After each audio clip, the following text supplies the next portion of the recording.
Olá pessoal, tudo bem com vocês? Hoje é a nossa aula número 32 e nós vamos falar sobre contextos com coordenadas cartesianas. Compreendendo o sistema de coordenadas cartesianas. Existem vários casos aí no nosso cotidiano que nós precisamos das coordenadas cartesianas. Vocês já devem ter visto em anos anteriores, devem ter tido algum contato com o plano cartesiano, eixo X, eixo Y e tal, mas vamos rever tudo isso agora. E só para a gente entender melhor, quando que a gente usa isso no nosso cotidiano? Aqui eu coloquei dois exemplos. Por exemplo, quando eu compro um ingresso de um teatro ou de um cinema, quando eu compro uma passagem de avião, tá? Como que eu me localizo? Como que eu sei aonde eu vou sentar, tá? Então, por exemplo, aqui eu coloquei um exemplo de isso aqui pode ser um cinema, um teatro ou qualquer coisa do tipo. E vocês podem ver que os assentos estão numerados, tá? Com certeza, no cantinho ali de cada fileira, geralmente vem uma letra, né? Para indicar cada fileira. Fileira A, B, C, D, né? Igual no cinema. E os assentos estão aí numerados. Então, por exemplo, essa senhora que está sentada aqui, provavelmente o assento dela é B30, né? Contando que a gente começou a contar as fileiras daqui, essa primeira fileira deve ser a A, como ela está na segunda fileira, provavelmente é a B, e ela está sentada aqui ocupando o espaço do número 30, tá? Então ela comprou o ingresso B30 aí para assistir essa peça de teatro. Outro exemplo que eu coloquei para vocês, isso aqui são passagens de avião, tá? No avião, é diferente do ônibus, né? Que no ônibus, como não tem tanta poltrona assim, geralmente vem numerado já de 1 a 40, os números ímpares é janela, os números pares são corredor, né? E não tem erro. Agora, já no avião, como tem que se localizar e tem corredor, tem as poltronas do meio, tem as poltronas que ficam na janela e tal. Então, dentro do avião, como tem várias fileiras, as fileiras precisam ser nomeadas, tá? Então, aqui, essa pessoa que comprou esse lugar aqui, 25B, provavelmente B é o nome da fileira e 25 é o número do assento, tá? Então, são coordenadas que servem para a gente se localizar. Onde mais elas aparecem? Aparecem também na localização em mapas, tá? Para a gente localizar. Pode ser cidade, pode ser país, pode ser continente, pode ser oceano, pode ser um meridiano aí, tá? A gente também usa para localização em mapas. Eu coloquei um exemplo qualquer aqui, tá? Só para vocês entenderem. Então, vamos supor que tem um mapa aqui. E aí a gente tem essas retas perpendiculares, né? Na vertical e na horizontal. E aí eu numerei cada fileirinha aqui, cada coluna, eu representei por um número, né? 1, 2, 3 até o 21. E cada linha na horizontal eu representei por uma letra. Então, por exemplo, se eu falo para vocês localizarem a África para mim, lógico, a África, ela é tudo isso aqui, ó, né? Mas, por exemplo, um ponto qualquer da África, um ponto que seja dentro do continente da África. Eu peguei o E11, tá? Ó lá, linha E, coluna 11. Poderia ter pego o E12, poderia ter pego o C12, poderia ter pego o C11, poderia ter pego aqui, ó, o F10. Tudo isso é África, tá? Todos esses que eu citei para vocês estão dentro da África. A Ásia, eu peguei o I18. A Ásia aqui, ó, linha I, coluna 18, tá? Esse pedacinho aqui, essa partezinha aqui é da Ásia. Poderia ter pego aqui, por exemplo, ó, o I, ó, em vez do I18, poderia ter pego o I19, o I20, tá? Tudo isso tá no continente asiático. A América, eu não especifiquei se é a América do Sul, América do Norte, América Central. Então, eu peguei aqui o C7, ó, C7. O C7 está dentro da América. Poderia ter pego lá em cima também, na América do Norte, né? Poderia ter pego na América Central. Esse exemplo que eu peguei aqui foi na América do Sul. Europa eu peguei o I13, tá? Aqui, ó, Europa, I13. Esse pontinho tá na Europa, o 14 também, assim como o 12 também, tá? A Oceania, esse isoladinho aqui, ó, eu peguei o C18. Então, essa é uma forma também de localizar nos mapas. Eu coloquei um exemplo de localizar continentes, mas a gente pode localizar qualquer outra coisa com as coordenadas, tá? Contanto que a gente coloque aí algum tipo de coordenada para a gente poder se localizar. Aqui eu coloquei um mapa do interior de um avião, tá? Como que funciona aqui no interior do avião?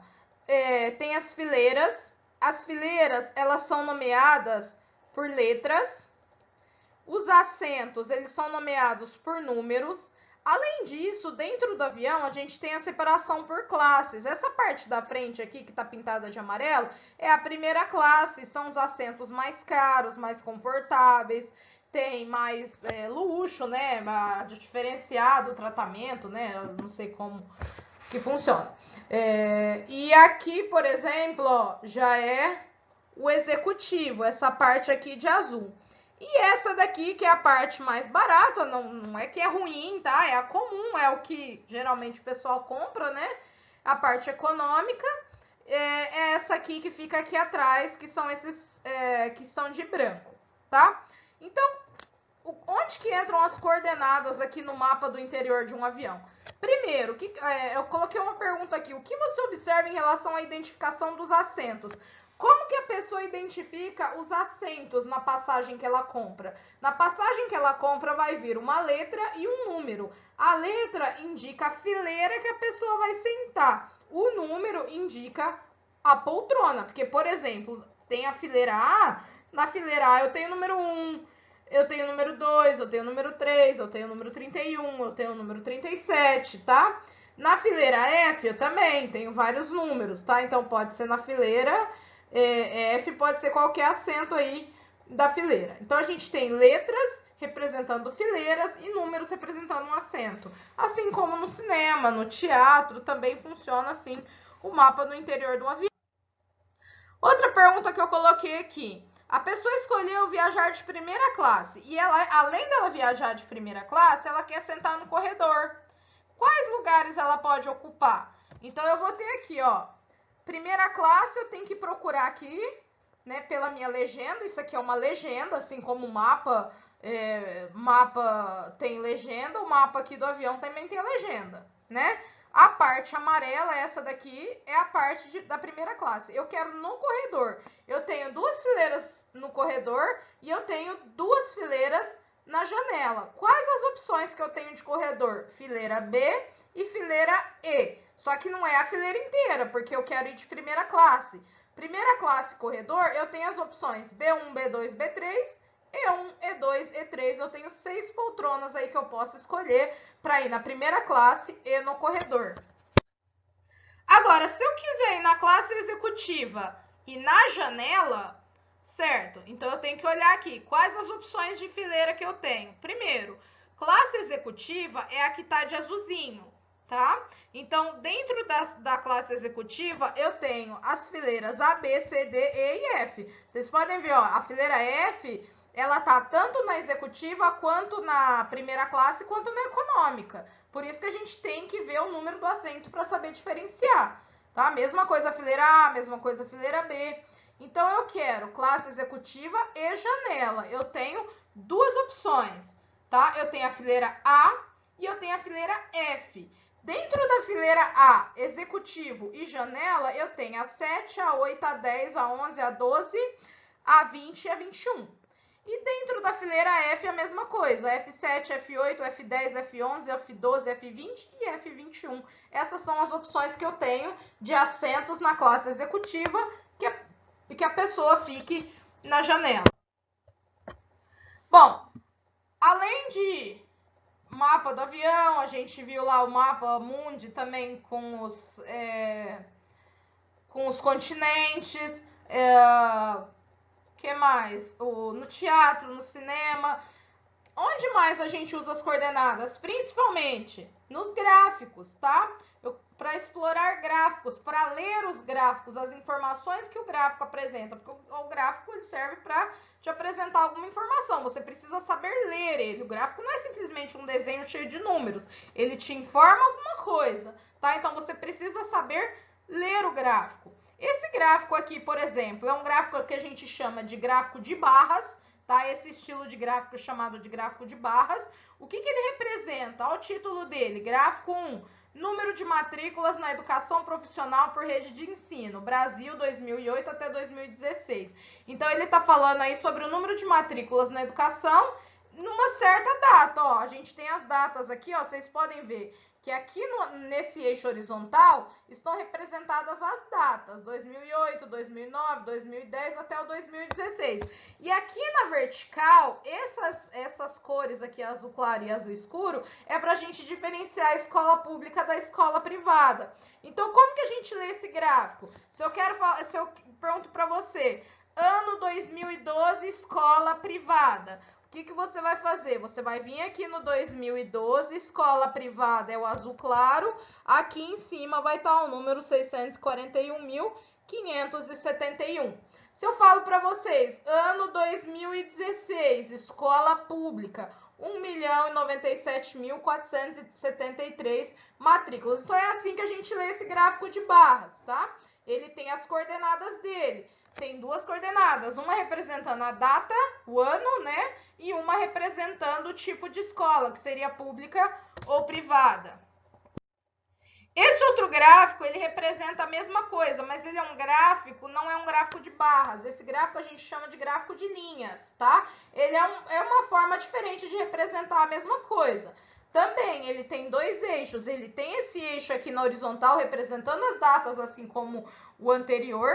E ele tem esse eixo aqui na vertical, representando o número de matrículas, tá? Então, a gente consegue observar pelo gráfico, por exemplo, que aqui, ó, e o gráfico, ele sempre vem com uma legenda, tá vendo as cores aqui? O azulzinho representa o ensino médio, esse outro vermelhinho aqui, os anos finais, os outros, os anos iniciais, tá? Então, como ele não é um gráfico de barras lá, que estava separado por azul claro e azul escuro, ele fez uma legendinha aqui para explicar para vocês. Por exemplo, o ano de 2010... Aqui, ó, no ensino médio, eu tinha 8 milhões de matrículas. Percebam que esse gráfico, ele não está dividido em escola pública e escola privada. São outras divisões, porém, também ele necessita de pelo menos duas coordenadas aí. Uma representando a data, a outra representando o número de matrículas, tá? É um gráfico de censo, igual ao gráfico anterior também. Esse outro gráfico é um gráfico de barras aí misturado com linhas, né? Tá tudo junto e misturado aqui, tá tudo no mesmo gráfico. Também representando aí um censo escolar. Esse daqui é matrícula em creche por rede de ensino. Aqui ele separou em pública e privada. Vocês podem ver que a privada é esse laranjinho ou vermelho, não sei. E a pública é esse que é meio verde, né? Então, o que ele fez? Ele misturou os dois gráficos. Ele fez a barra aqui para representar o total. Igual, por exemplo, em 2012, o total de matrículas é 2.540.791. Dentro dessas, pública era 1.611.054 e privada era 929.737, tá? Então, esse é um gráfico com duas coordenadas. Uma aqui na horizontal representando a data, o eixo vertical representando o número de matrículas. Então, independente se é um gráfico de barras, um gráfico de linhas ou qualquer outro tipo de gráfico, a gente precisa de coordenadas para saber o que a gente está lendo. Como que a gente vai ler o gráfico? Se eu pergunto para vocês, quantas matrículas na escola privada tinha no ano de 2016? Então, eu tenho que procurar a coordenada 2016 e depois eu procuro aqui a quantidade representada por essa coordenada aqui, ó, 1.151.815, tá? Então, todos esses gráficos, eles têm duas coordenadas, tá? Uma aí dependendo da outra. Pessoal, na próxima aula a gente vai continuar essa parte aí de plano cartesiano, já mais ou menos aprendendo como colocar os pontos no plano cartesiano, tá? Espero que vocês tenham gostado e até a próxima aula.